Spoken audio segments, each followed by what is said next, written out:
oynuyoruz. 70 gün Anadolu'dan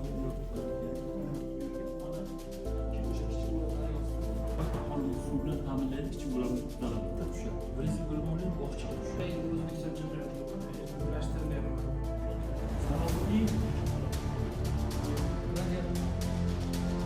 Prezidentimizden minnettarım. Albatta bu murojaatlarni ko'rib chiqib, ijrosini hammasini ta'minlaydi. Necha kishi o'rganyapsizlar endi? Ya rahmat. Biznes loyihalari bor. Amaliy yordam ko'rsat.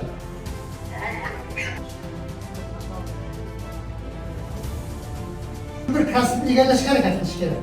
Ana O'zbekistonni ertaga rivojlantiradigan narsa qiladigan narsa sizlardan katta umid qilyapti. Muddatdan oldingi 5 ta oliy ta'lim muassasasiga hujjat topshirib talab bo'lgan muddat oldi.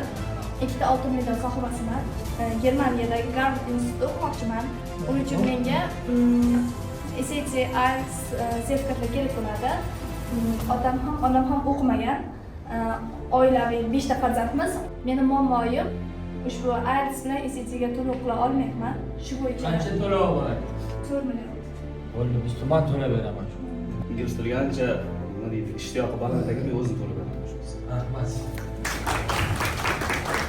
Nima uchun o'qigan odam kerak? Nima uchun Qashqadaryoda tadbirkor kerak? Mana Tohirjonni misol.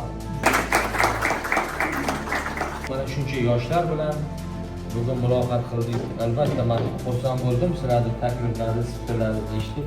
Bu murojaat qilgan kishilarning 90% ishlari shu o'zimizda hal bo'ldi.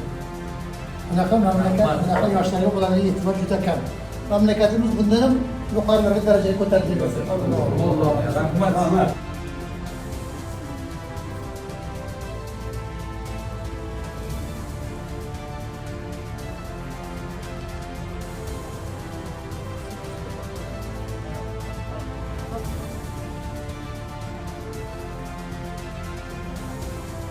Bizning orqamiz Istiqlol mahallasi. Undan keyingi Do'stlik mahallasi mana shu kanalizatsiyani yo'nalishida shunday kelyapti.